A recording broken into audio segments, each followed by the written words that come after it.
The day Marcus hit $100,000, he cried in his car alone, not from joy, from disbelief. He had written that number on a piece of paper and taped it to his wall, 3 years before it ever became real.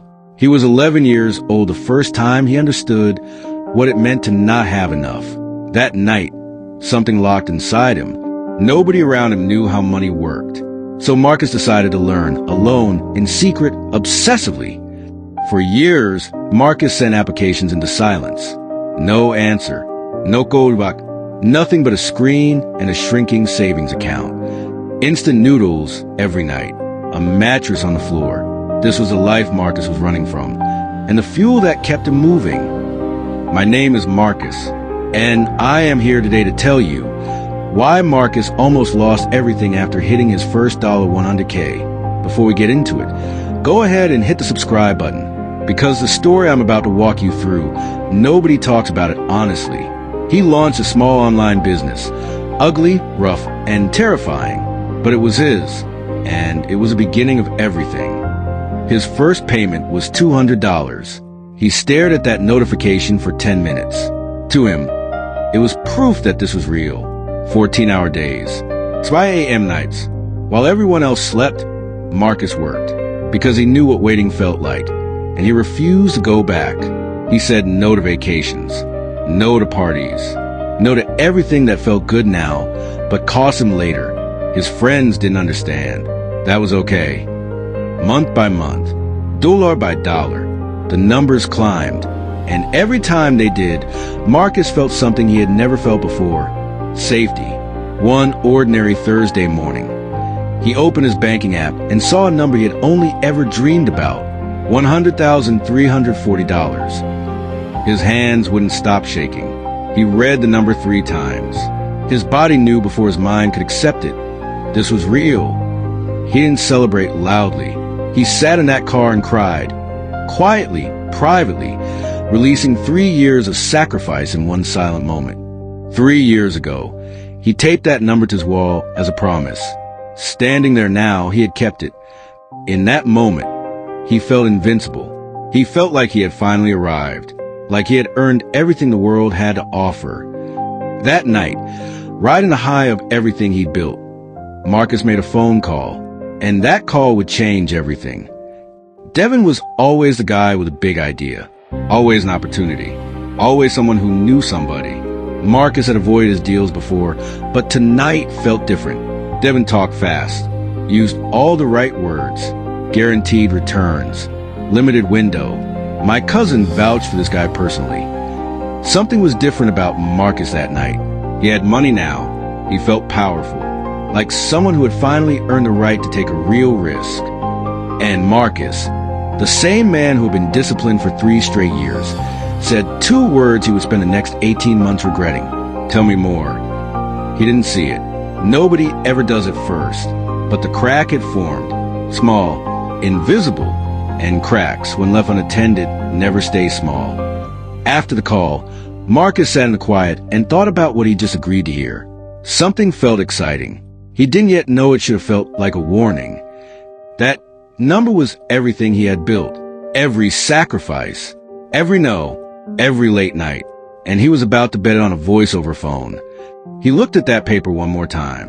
He had hit the goal, but suddenly, $100,000 didn't feel like enough anymore. And that thought, that single shift in thinking, was the most dangerous moment of his life. The Marcus who scraped and sacrificed had been replaced, quietly, without warning, by someone who felt untouchable. And untouchable people make dangerous decisions. He had watered that business every single day for 3 years, built it with his own hands. And now, without realizing it, he was about to stop watering it. Devin's voice was electric, convincing. He had a gift for making bad ideas sound like destiny. And Marcus, for the first time, wasn't guarding himself. He was walking forward, confident, proud, certain he could see everything clearly. He couldn't see what was right in front of him. The crack was already there, already spreading. Marcus just didn't know it yet, but he would. And when he found out, it would be almost too late. The danger didn't announce itself. It never does. It came quietly, dressed in celebration, dressed in reward, dressed in everything Marcus thought he had earned.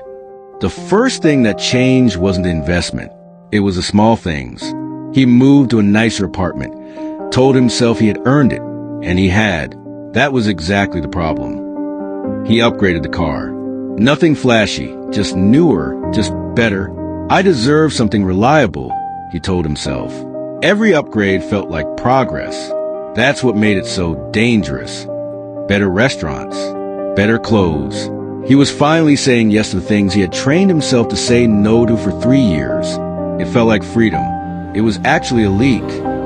Lifestyle creep never feels like a problem until the day you notice the numbers aren't growing anymore. They've just quietly, comfortably stopped. Then the people came. Old friends he hadn't heard from in years. Cousins who never remembered his birthday. People from the neighborhood, all of them suddenly knowing his number by heart. Everyone had a business plan. Everyone had an opportunity. Everyone needed just a little help. And they all showed up wearing the same thing, a smile. Marcus said yes, again and again, not because he was foolish, but because he was human. Generosity felt like strength. Helping felt like proof that the money had made him better. What those people didn't tell him, what they couldn't or wouldn't, was that every yes was costing him more than money. They were taking the bricks he had spent 3 years laying and smiling while they did it. And then there was Devin's deal. Marcus hadn't just thought about it. 3 weeks after that phone call, he made a decision that would cost him almost everything. He transferred $40,000 to an account he had never seen before, to a man he had never met in person. Almost half of everything he had built, gone in one keystroke. The first month, everything seemed fine. Devin checked in, said the guy was solid. Marcus breathed. He told himself, these things take time. Month 2, Devin was harder to reach. Replies got shorter. Excuses got longer. Marcus told himself it was fine. But something in his gut was whispering, something is wrong. He ignored it, because ignoring it was easier than facing what it might mean. That is the most expensive decision a person can make. Choosing comfort over truth. Month 3. Marcus woke at 6 a.m. on a Wednesday, reached for his phone out of habit. The same way he had reached for it the morning everything changed. This morning was different. He opened the banking app, just like every morning, just like always, except this time, what loaded on that screen stopped his heart. $21,000. From $100,340 to $21,000 in less than 18 months. He read it once, then again, then a third time. The number didn't change. He put the phone face down on the mattress, sat there, picked it back up, read it again, put it down again, as if doing it enough times might change what it said. He walked to the bathroom, ran cold water over his face, gripped the sink, and looked at himself in the mirror. Really looked. He barely recognized the man staring back. For the first time since he had cried in that car, Marcus felt completely, devastatingly alone. The mirror showed him something no one else could see, the truth. First came the denial. It's fine. I'll make it back. I've rebuilt before. He stopped checking his accounts, kept spending, because stopping felt like admitting it was real. He kept spending, not as much, but enough, because stopping meant acknowledging the size of the hole he was standing in, and he wasn't ready to do that yet. Then came the panic. He called Devin. No answer. Called again. No answer. One more time. A short, cold reply that said nothing and meant everything. Devin's message was short, cold. It confirmed what Marcus had been refusing to accept. The money was gone. The man had vanished. $42,000. Just gone. Then came the shame, the worst of the three, because Marcus couldn't tell anyone. How do you explain to the people who believed in you that you made this mistake? You don't. You carry it alone. He couldn't tell his mother, the woman who had worked 2 jobs, the woman who had watched him sacrifice everything. How could he tell her that he had thrown half of it away? He sat with it alone, night after night, papers full of numbers that didn't add up, a pen that couldn't write its way out of what he had done, just silence and shame. The business, The thing he had built with 3 years of his life was dying too. He had stopped watering it during the chaos, and it showed. The lifestyle he had built in celebration now felt like a prison. A nicer apartment he could barely afford. A car payment that didn't match his reality anymore. Every comfort had become a cost. The people who had surrounded him when the money was there were completely silent now. No calls, no check-ins, no concern. They had taken what they came for. The late nights became frantic. Calculations on every piece of paper he could find. Numbers that always ended in the same terrifying place. Not enough. The worst loss wasn't the money. It was the trust he had in himself. The judgment that had carried him through 3 years of hard decisions. He no longer believed in it. $21,000. That's what remained. From everything he had built. From 3 years of sacrifice and discipline and lonely nights. $21,000 was all that was left. He sat at that kitchen table with his head in his hands and asked himself the most important question of his life. Is this where it ends? Or is this where I decide who I actually am? He lifted his head, eyes raw, body exhausted, but something small and stubborn was still burning inside him. The answer he gave that night changed everything. There is a moment where the entire direction of your future is decided, not on a stage, not with anyone watching. Just you, alone, choosing what the story becomes. Marcus chose. He didn't call a mentor. He didn't find a guru. He did something much harder. He sat down and had an honest conversation with himself. The real version. No excuses. He asked himself 3 questions that most people are too afraid to ever ask. What did I actually know before I gave that money away? When did I stop being disciplined?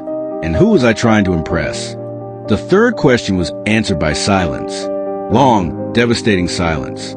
He had been spending money to impress people who were never really there for him. That was the most painful truth of all. He took out a notebook, not to punish himself, but to understand himself. Because you cannot fix what you refuse to name. The list he wrote was long, and it was humbling. He wrote down every financial mistake of the last 18 months. Every one. The apartment he didn't need. The car nobody cared about. The money given people who only called when the balance was high. He had moved into an apartment $600 a month above what he needed. Not for comfort, but for the feeling of success. He had been paying for an image, not a home. He had upgraded a perfectly working car, so people would see that he had made it. He had spent thousands for a reaction from people whose opinions cost him everything. The most brutal truth he had to face. He had confused hitting $100,000 with being wealthy. $100,000 is not wealth. It is a beginning, and he had treated a beginning like a finish line. He had stopped being hungry the moment the number hit. And hunger, in this game, is not optional. The discipline that gets you there must increase when you arrive. Never retire. The comeback is not exciting. There is no montage, no dramatic music. The comeback is spreadsheets at 11 p.m. and saying no, again, to the exact things that broke you. He moved to a cheaper apartment. He felt embarrassment and chose it anyway, because rebuilding with wisdom felt better than performing success with debt. He sold the upgraded car, went back to something older, something that worked, and discovered that nobody whose opinion mattered cared what he drove. Sitting at that table with his red pen, for the first time, he truly understood his mother. She wasn't managing poverty. She was managing discipline. She had known this all along. Rule 1. Never invest money you cannot explain to a 10-year-old. If you cannot describe where it goes and how it returns, you do not send it. Rule 2. Your lifestyle must always be built on your baseline income, not your best month. If your best month disappears tomorrow, your life must still function. Rule 3. Generosity is a gift, not a tax. You give from surplus, not from fear of what people will think if you say no. Saying no to the wrong people protects your yes for the right ones. Rule 4. Never confuse a milestone with a destination. $100,000 is a checkpoint, not a finish line. The discipline that got you there must increase when you arrive, not retire. Rule 5. The most expensive thing you will ever own is an unexamined lifestyle. Know where every dollar goes. Every single one. These weren't rules from a book. They were rules written in lived experience. Rules that cost him $79,000 to learn and worth every painful cent. He went back to the business he had neglected, started watering it again, one client, $1, one honest day of work at a time. The plant was still alive, just waiting for him to come back. He called clients he had neglected, told them the truth, that he had taken his eye off the ball. Some didn't return. That was fair. But the ones who did, he served with everything he had. He understood now. Every client was not just revenue. Every client was trust. And trust, once you understand how fragile it is, you handle completely differently. The income started climbing again, slowly at first, then steadily. This time, he didn't celebrate early. He reinvested. He built reserves. He treated every dollar like it had a job to do. Every dollar had a job. Every dollar had a role. He was no longer just earning money. He was managing it. There's a profound difference between the two. 14 months after the morning, he saw $21,000 on that screen. Marcus was sitting in the same car, in the same parking lot, opening the same banking app. $100,847. The same number, the same parking lot. But Marcus was not the same man. And this time, he didn't cry. He didn't feel euphoric. He felt something quieter, steadier, something called respect. Not respect for the money, respect for himself, for the man who had sat at the kitchen table at his absolute lowest and chosen, quietly and without applause, to get back up. He put the phone in his pocket. No celebration, no phone call, no grade. Just a man who understood, deeply, permanently, painfully, that the number is never the point. The person you become in pursuit of the number, that is the point. Marcus didn't just rebuild his account. He rebuilt himself. And the second version was immeasurably stronger. If you have recently hit your first financial milestone, listen carefully. The most dangerous moment of your financial life is not when you are broke. It is the moment right after you feel like you have made it. That is when the guard comes down. That is when the Devons of the world make their calls. That is when the lifestyle starts whispering. That is when the people with smiles and plans appear. Protect the milestone. Stay hungry. Stay disciplined. Build your rules before you need them, not after. The fortress must be maintained, especially at the moment you feel safest. Marcus almost lost everything, but what he found in the losing was worth more than anything the $100,000 could have ever bought him. Wisdom earned through pain is the most permanent kind. These conversations we're having here are the ones nobody else is having honestly. Share this with someone who needs to hear it, and I'll see you in the next one. Keep building the right way.